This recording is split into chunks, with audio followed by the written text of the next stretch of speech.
Hello दोस्तों, कैसे हैं आप सब। स्वागत है आपका हमारे चैनल सिविल एग्ज़ाम प्रेप में, जिसमें हम क्यूईसीएम के सेंटर लाइन मेथड के न्यूमेरिकल के प्रोसीजर को बताएंगे, जिसमें हम किसी एक सिंगल रूम के लिए by using centre line method estimation calculate करेंगे। ठीक है दोस्तों, तो देखिए हमारा कुछ इस तरीके से क्वेश्चन है। ठीक है दोस्तों, ये हमारा एक रूम का डायमेंशन दिया हुआ है जो कि 6x4 का रूम है, जिसकी वॉल थिकनेस 0.3 मीटर दी हुई है और ये कोई एक पर्टिकुलर सेक्शन दिया हुआ है। ठीक है दोस्तों, जिसमें आपका foundation, footing first, footing second, plinth wall और सुपर सेक्शन इन्वॉल्व है।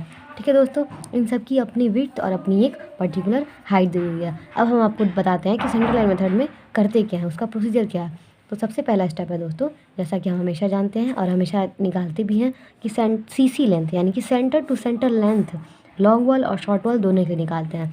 तो देखिए दोस्तों, लॉन्ग वॉल की लेंथ कितनी थी हमारे पास, 6 मीटर। ठीक है दोस्तों, देखिए हमने 6 लिखा है। ठीक है, अब देखिए जो हमेशा मैंने आपसे कहा है पिछले वीडियो में भी और इस वीडियो में भी, कि जो आप सेंटर टू सेंटर लेते हैं तो आपका ये और ये सेंटर होता है, तो ये पूरी लेंथ प्लस इस वॉल का हाफ और इस वॉल का हाफ, अगर आधा वॉल और आधा वॉल दोनों को मिलाएंगे तो एक वॉल के बराबर होगा। तो उसी एक वॉल की थिकनेस को आप यहाँ लिख सकते हैं 0.3, या तो आप 0.3 भी लिख सकते हैं और आप चाहे तो 0.3/2 प्लस 0.3/2 भी लिख सकते हैं। जब इनको ऐड करेंगे तो आपका 6.3 मीटर लेंथ आएगा फॉर लॉन्ग वॉल। अब करते हैं शॉर्ट वॉल के लिए। तो देखिए दोस्तों, शॉर्ट वॉल की लेंथ आपकी डायमेंशन दी हुई है 4 मीटर। ठीक है दोस्तों, और इसके लिए सेंटर टू सेंटर विड्थ ये और सेंटर टू सेंटर विड्थ ये, यानी कि 4 प्लस आधा वॉल की आधी थिकनेस 0.15 और दूसरे साइड की 0.15, तो ये आएगी 4.3 मीटर। अब देखिए दोस्तों, long wall short wall method में हम सीसी लेंथ लॉन्ग वॉल और शॉर्ट वॉल दोनों के लिए निकाल के इसी लेंथ को यूज़ कर देते विड्थ में ऐड करके और सब्सट्रैक्ट करके।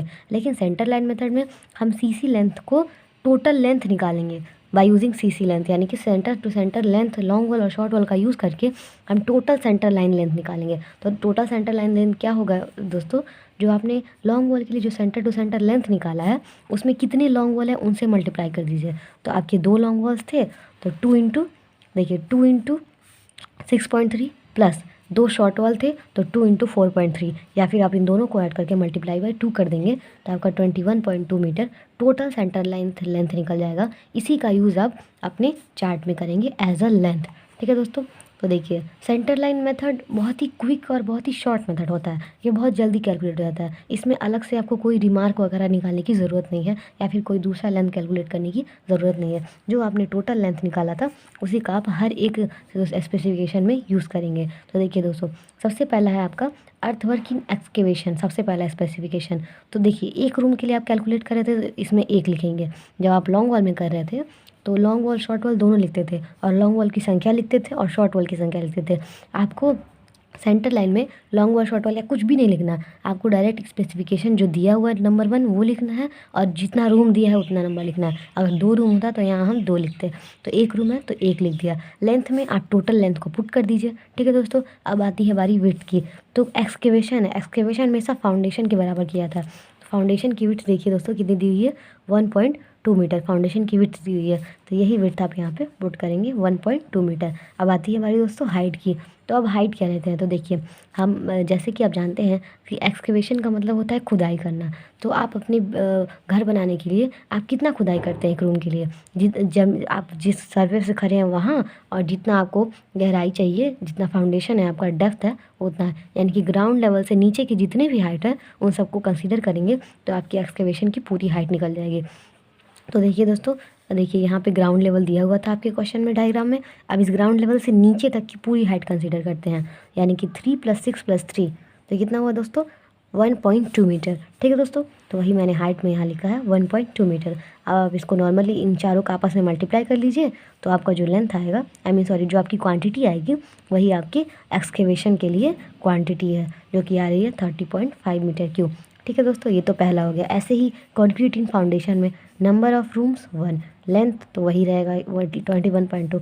अब देखिए फाउंडेशन के लिए भी उतनी ही विड्थ होगी जितनी आपकी एक्सकेवेशन के लिए थी, क्योंकि आपका दिया हुआ है फाउंडेशन का विड्थ 1.2 मीटर, वही मैंने लिख दिया 1.2 मीटर यहाँ पे दोस्तों। ठीक है, अब आती है हमारी हाइट की। तो हाइट देखिए दोस्तों, जब हम एक्सकेवेशन कर रहे थे तो ग्राउंड लेवल से नीचे की पूरी हाइट ले रहे थे, पर फाउंडेशन के लिए तो पर्टिकुलर हाइट दी हुई है।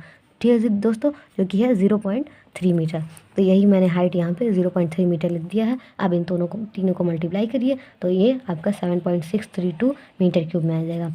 क्योंकि LBH तीनों है इसीलिए हमारा जो यूनिट है वो मीटर क्यूब है। अब देखिए अगला पॉइंट है कंक्रीट इन फुटिंग। तो कंक्रीट इन फुटिंग में आपका देखिए क्वेश्चन में 2 फुटिंग था, एक पहला और एक दूसरा। तो पहले फुटिंग के लिए विड्थ 0.9 और दूसरे के लिए 0.7। तो वही हमने यहाँ लिखा है। नंबर ऑफ रूम्स 1 हो गया, लेंथ इतनी हो गई। पहले फुटिंग की विड्थ दी थी 0.9 और दूसरे की 0.7। अब देखिए दोस्तों हाइट की बात आती है। तो देखिए जैसे फाउंडेशन की 0.3 थी वैसे ही फर्स्ट फुटिंग के लिए हाइट 0.6 है और सेकंड के लिए 0.3 है। तो हमने यहाँ पे फर्स्ट फुटिंग के लिए हाइट 0.6 लिखा है और सेकंड फुटिंग के लिए हाइट 0.3 लिखा है। अब इन सबका आपस में मल्टीप्लाई कर दीजिए तो आपको जो 2 वैल्यूज आएंगी उनको ऐड कर देंगे तो टोटल क्वांटिटी मिल जाएगी फुटिंग के लिए, जो कि आपका आएगा 15.90 मीटर क्यूब। ठीक है दोस्तों, तो ये था, ये आपने अभी 3 निकाला। अब आते हैं अगले पे। ठीक है दोस्तों, तो देखिए अगला है हमारा प्लिंथ वॉल। प्लिंथ वॉल के लिए दोस्तों देखिए विड्थ दी हुई है 0.5 मीटर और आपका हाइट दिया हुआ है 1.2 मीटर। ठीक है दोस्तों, और सुपर स्ट्रक्चर के लिए हमारा विड्थ दिया हुआ 0.3 और हाइट दिया है 3.0 मीटर। हाइट दिया है दोस्तों 3.0 मीटर। तो अगला आते हैं। देखिए दोस्तों यहाँ देखिए प्लिंथ वॉल के लिए नंबर ऑफ़ रूम्स कितने हुए दोस्तों, 1 हुए। हाइट आप लेंथ आपकी टोटल जो आपने टोटल लेंथ निकाला था 21.2, वही हाइट आप यहाँ रखेंगे। विड्थ अभी मैंने आपको फिगर में दिखाया कि 0.5 दिया हुआ था, 0.5 विड्थ रखा मैंने। उसकी हाइट दी हुई थी 1.2 मीटर, 1.2 मीटर रखा मैंने। इन चारों को मल्टीप्लाई किया तो ये इतना आंसर आया। वैसे ही फर्स्ट क्लास ब्रिक वर्क के लिए सुपर स्ट्रक्चर में रूम की संख्या 1, लेंथ वही रहेगी आपकी जो भी टोटल लेंथ निकली है।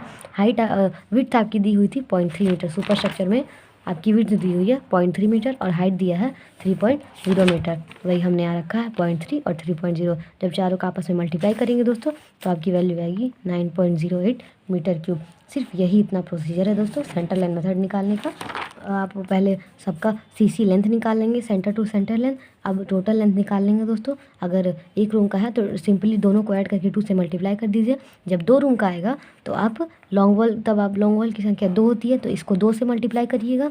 ठीक है दोस्तों, इसको 2 से मल्टीप्लाई करिएगा। और शॉर्ट वॉल की संख्या 3 होती है तो 3 से मल्टीप्लाई करके ऐड कर दीजिएगा। अगर यहाँ सिंगल रूम है इसलिए हमने दोनों को ऐड करके 2 से मल्टीप्लाई कर दिया, क्योंकि लॉन्ग वॉल भी 2 है और शॉर्ट वॉल भी 2 है। तो टोटल लेंथ निकल गई। इसी लेंथ को हमने सारे में यूज़ किया है।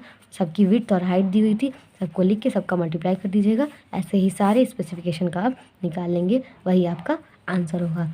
ठीक है दोस्तों, आई होप आपको समझ में आया होगा कि सेंटर लाइन मेथड से आप किसी सिंगल रूम का कैलकुलेशन कैसे करते हैं। अगर आपको वीडियो अच्छा लगा हो तो प्लीज़ हमारे चैनल को सब्सक्राइब करिएगा। मिलते हैं नेक्स्ट वीडियो में। Thank you.